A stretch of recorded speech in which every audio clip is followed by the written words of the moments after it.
Hello everyone, welcome back to the channel Advocate Talks with Lakshmi Vijay Reddy.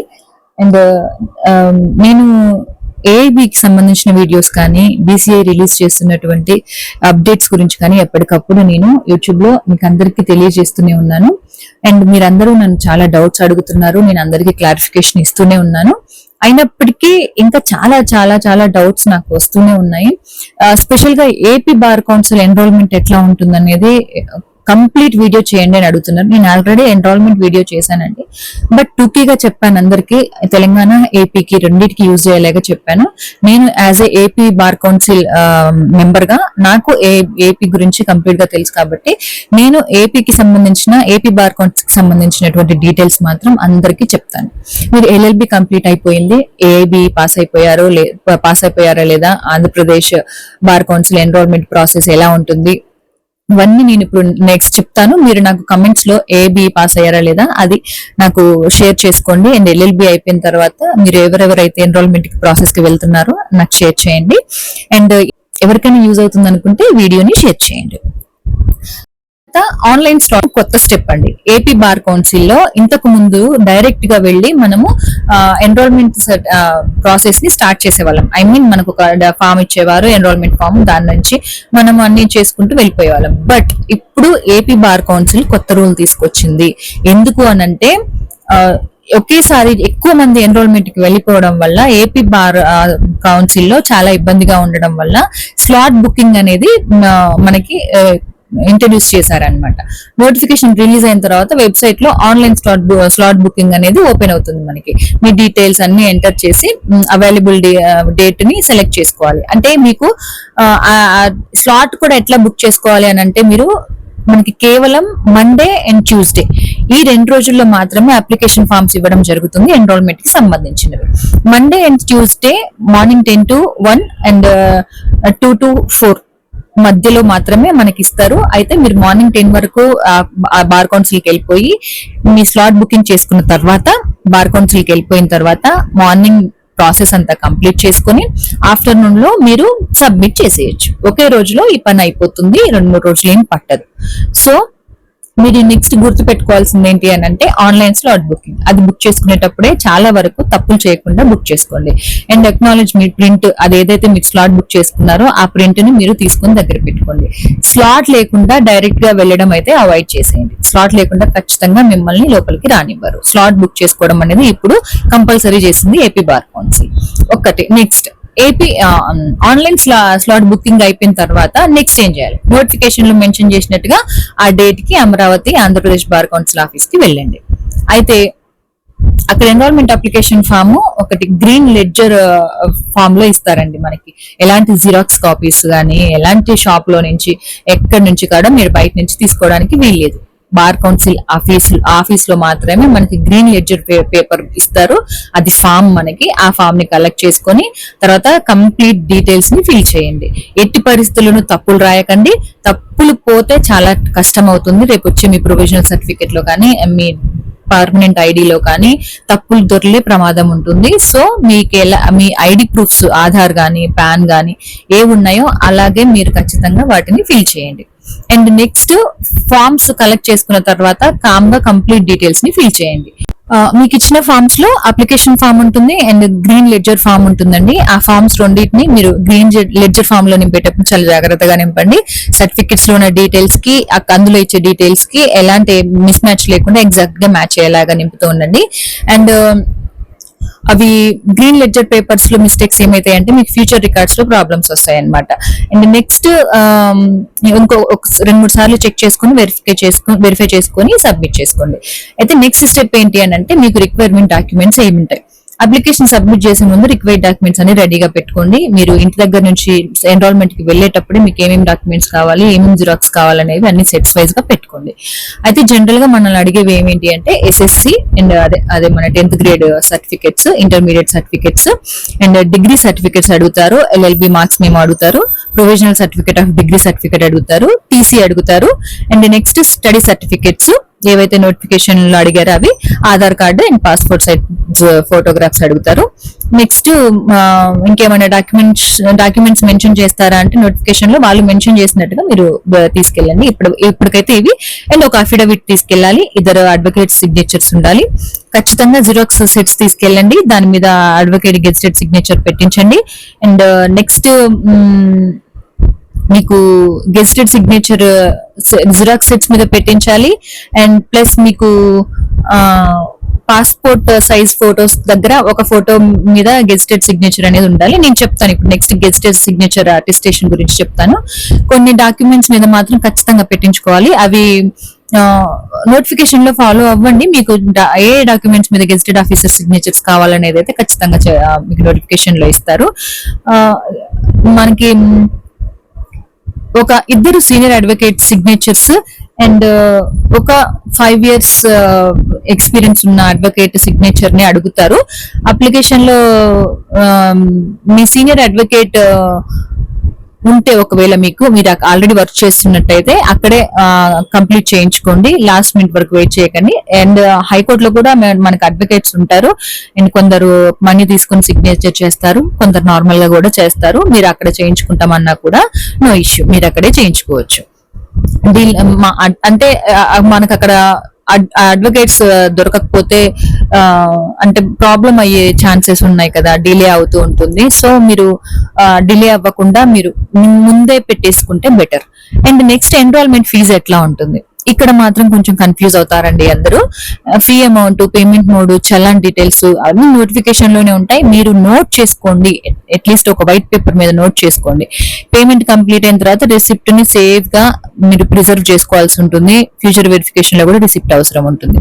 And fee amounts మొత్తం SBI challan ద్వారానే pay చేయాల్సి ఉంటుంది. అవన్నీ pay చేసిన చలాన్స్ అన్నిటిని అటాచ్ చేయాల్సి ఉంటుంది డాక్యుమెంట్స్ కి. ఆ డాక్యుమెంట్స్ మీరు అప్లికేషన్ ఫార్మ్ అండ్ చలాన్స్ అన్నిటిని మీరు చేసి and xerox sets, passport size photos అన్నిటిని అటెస్టేషన్ గెజిటెడ్ ఆఫీసర్ అటెస్టేషన్ ఏదైతే ఉంటుందో అది మీరు అన్నిటిని కరెక్ట్ గా వెరిఫై చేసుకొని మీరు సబ్మిట్ చేసేటప్పుడు చూసుకోండి. ఎలాంటి తప్పులు లేకుండా, ఎలాంటి ఇష్యూస్ లేకుండా స్పెల్లింగ్స్ చూసుకుంటూ, డాక్యుమెంట్స్ చూసుకుంటూ ప్రతి ఒక్కటి వాళ్ళు ఏవైతే అడిగారో అవన్నీ మీరు సెట్ చేసుకొని పెట్టుకోండి. ఇప్పుడు మనం సబ్మిట్ కి వెళ్తున్నాం.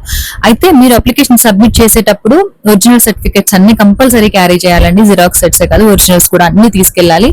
మీరు ఇక్కడ LLB కాలేజ్ నుంచి ఎన్రోల్మెంట్ కి వెళ్ళేటప్పుడే మీ ఇక్కడ ఉన్నటువంటి కాలేజ్ ఫ్యాకల్టీని రిక్వెస్ట్ చేసి ఎవ్రీ సర్టిఫికేట్ ని మీరు అడిగి తీసేసుకోవచ్చు.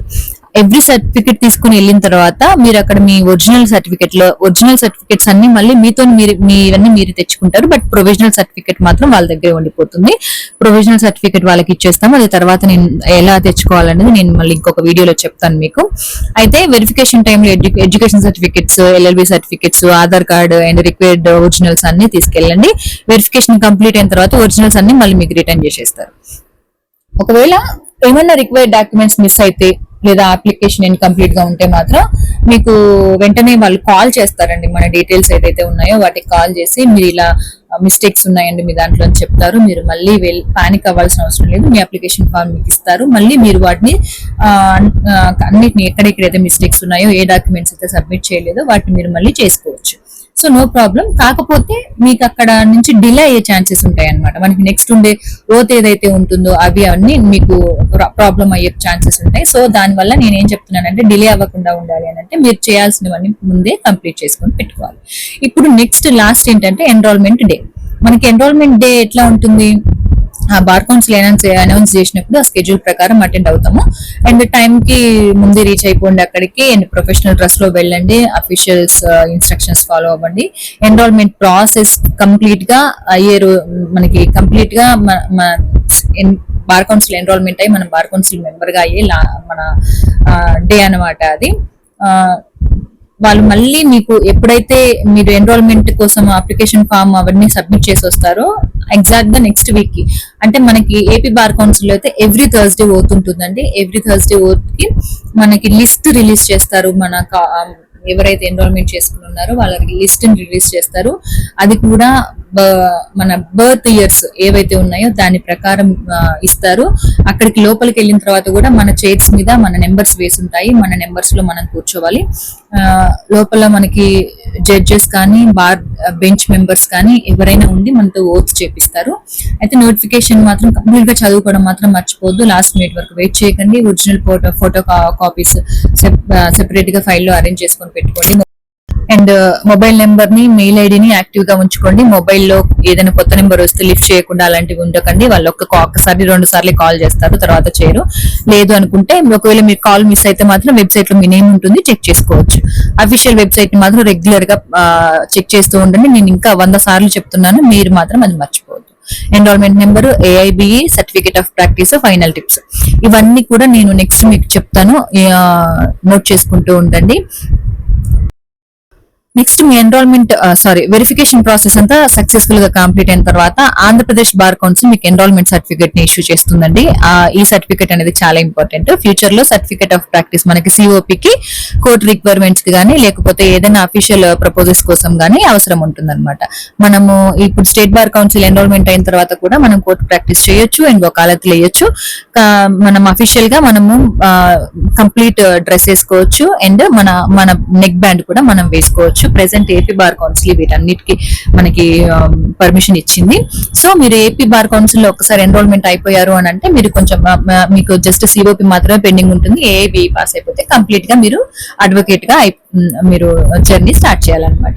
సో ఇప్పుడు నెక్స్ట్ ఏంటంటే ఒరిజినల్ సర్టిఫికేట్ ని అన్నిటిని జాగ్రత్తగా పెట్టుకోండి. వాళ్ళు ఇచ్చిన ఎన్రోల్మెంట్ సర్టిఫికేట్ ఏదైతే ఉందో, ఎన్రోల్మెంట్ టైంలో ఇచ్చే ఎన్రోల్మెంట్ నెంబర్ ఏదైతే ఉందో, ప్రొవిజనల్ సర్టిఫికేట్ ఏదైతే ఉందో అవన్నీ జాగ్రత్తగా పెట్టుకోండి. ఆ తర్వాత మీకు ప్రతి ఒక్కరికి సపరేట్ గా ఎన్రోల్మెంట్ నెంబర్ అనేది అలాట్ చేస్తారు. మన ఐడి కార్డ్ మీద ఆ నెంబర్ వస్తుంది. మీరు అఫీషియల్ గా ఆ బార్ కౌన్సిల్ కు ఎన్రోల్ అడ్వకేట్ అయిపోతారు. ఈ నెంబర్ ని ఫ్యూచర్ లో మనకి సిఓపి గానీ లేకపోతే ఏబి రాసిన తర్వాత వెల్ఫేర్ స్కీమ్స్ గానీ ఏవైనా అఫీషియల్ ఏమున్నా కూడా మనకి ఇదే నెంబర్ తో యూజ్ అవుతుంది అనమాట. మీరు స్టేట్ బార్ కౌన్సిల్ లో ఎన్రోల్ అయిపోయిన తర్వాత మీకు ఓటింగ్ ఏమంటారు అది రైట్ కూడా వస్తుంది. మీరు ఓట్ చేయొచ్చు. బార్ కౌన్సిల్ ఎలక్షన్స్ లో మీరు ఓట్ చేయొచ్చు. దానికి కూడా మీకు ఈ ఐడి కార్డ్ అనేది మీకు యూజ్ అవుతుంది. అండ్ నెక్స్ట్ ఎన్రోల్మెంట్ కంప్లీట్ అయిన తర్వాత నెక్స్ట్ ఇంపార్టెంట్ స్టెప్ ఏంటి అంటే ఆల్ ఇండియా బార్ ఎగ్జామినేషన్. ఇది అందరికీ తెలిసిన విషయమే. అడ్వకేట్ గా రెగ్యులర్ ప్రాక్టీస్ చేయాలన్నా ఏదైనా ఈ ఏబి క్వాలిఫై అయిన తర్వాతనే మీకు కంప్లీట్ ఏదైతే ఉందో పర్మిషన్ అవి వచ్చేస్తాయి అనమాట. కాబట్టి నోటిఫికేషన్స్ అవన్నీ చూసుకుంటూ ఉండండి. ఏబి 21 లో పాస్ అయిన వాళ్ళైతే ఓకే, 22 ఇప్పుడే స్టేట్ బార్ కౌన్సిల్ ఎన్రోల్మెంట్ చేసుకునే వాళ్ళైతే 22% ప్రిపేర్ అవుతూ ఉండండి. నెక్స్ట్ క్వాలిఫై అయిన తర్వాత bar council of India portal certificate of practice complete చేయాలి. Declaration, verification, official process complete అయిన తర్వాత సిఓపి ఇష్యూ అవుతుంది. సిఓపి ప్రాసెస్ గురించి నేను మన ఛానల్లో కంప్లీట్ గా డీటెయిల్డ్ వీడియోస్ ఉన్నాయి. అవి కూడా తప్పకుండా చూడండి. కావాలంటే మీకు నేను మళ్ళీ డిస్క్రిప్షన్ లో వీడియోస్ లింక్స్ కూడా పోస్ట్ చేస్తూ ఉంటాను, చూస్తూ ఉండండి. And bar council rules, notifications, fees, required documents, process time to time ఇవన్నీ చేంజ్ అవుతూ ఉంటాయండి. అది ఒక్కసారి మీరు చెక్ చేసుకుంటూ ఉండండి. అండ్ నెక్స్ట్ ఏదైనా అఫీషియల్ నోటిఫికేషన్ ని ఫైనల్ గా మీరు రిఫరెన్స్ తీసుకోండి. అండ్ నెక్స్ట్ మా టైంలో ఉన్న వాటికి ఇప్పుడు జరుగుతున్న వాటికి కొంచెం డిఫరెంట్ ఉంటుంది. ఏదైనా చేంజెస్ అయితే మాత్రం మీరు నోటిఫికేషన్ ని కంపల్సరీ కంప్లీట్ గా చదువుకొని పెట్టుకోండి. ఇంతేనండి. అఫీషియల్ వెబ్సైట్ కోసం బార్ కౌన్సిల్ వెబ్సైట్ ని రెగ్యులర్ గా చెక్ చేస్తూ ఉండండి. ఈ వీడియో మీకు యూస్ఫుల్ అనిపిస్తే లైక్ చేయండి, షేర్ చేయండి మీ ఫ్రెండ్స్ కి, అండ్ సబ్స్క్రైబ్ చేయండి. మీకు నోటిఫికేషన్ నావి వెంటనే నోటిఫికేషన్స్ రావాలనుకుంటే బెల్ ఐకాన్ ని ఆన్ లో పెట్టుకోండి. అంతేనండి. Thank you very much. మీకు ఇంకేమన్నా డౌట్స్ ఉంటే నన్ను కమెంట్స్ లో అడగండి. నేను మీ లక్ష్మి, అడ్వకేట్. జై హింద్.